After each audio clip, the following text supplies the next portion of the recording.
Si je prenais mes mots à moi, je dirais que les compétences psychosociales, c'est comme un grand bagage qu'on transporte avec nous pour faire face à des situations qui, dans la vie quotidienne, peuvent être considérées comme des défis. Dans ce bagage-là, on y va piocher des ressources pour faire face à ces situations-là.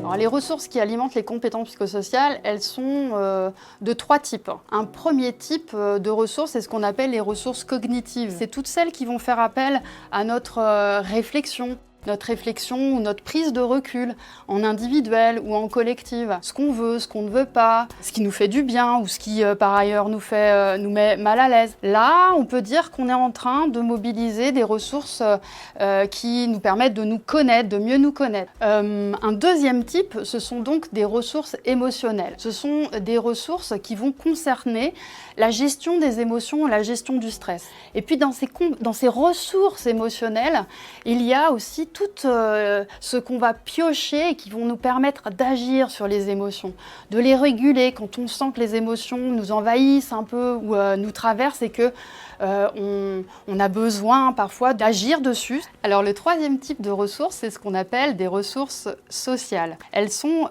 mobilisées dans toutes les situations du quotidien qui sont des situations de communication ou de relation avec les personnes qui nous entourent. Là, dans ces ressources-là, on va aussi trouver tout ce qui va nous aider à écouter attentivement. Il y a aussi une catégorie de ressources qu'on trouve dans ces ressources sociales, c'est toutes les ressources qui vont nous permettre, ou toutes les capacités qui vont nous permettre de rentrer en relation plus facilement avec l'autre. Ce qu'on peut dire avec ces différentes ressources qui alimentent les compétences psychosociales, c'est qu'elles ne sont pas séparées les unes des autres, elles sont plutôt interreliées. Et ce qui est super avec ce bagage-là, c'est que finalement, tout le monde en a un et qu'au cours de la vie, on peut l'enrichir à partir de toutes nos expériences.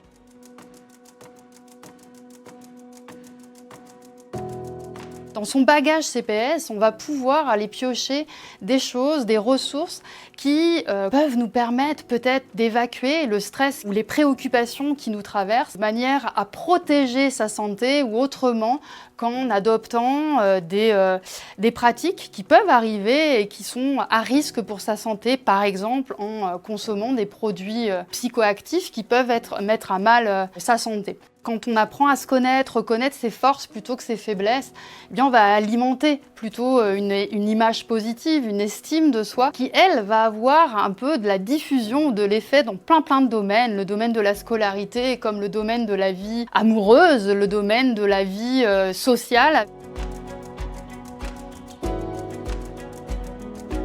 Enrichir le bagage CPS, c'est l'affaire de tous, mais c'est l'affaire de la société dans son ensemble. Et ce bagage-là, certes, il est vraiment utile pour sa santé, pour soi, pour être bien dans ses baskets. Tout le monde, comme je le disais, n'a pas forcément le même équipage dans son bagage, d'où l'intérêt d'être tous à alimenter ce bagage-là. Et puis nous avons plein de possibilités et je souhaite de trouver toutes les possibilités d'enrichir ce bagage-là qui puisse nourrir une belle randonnée dans la vie.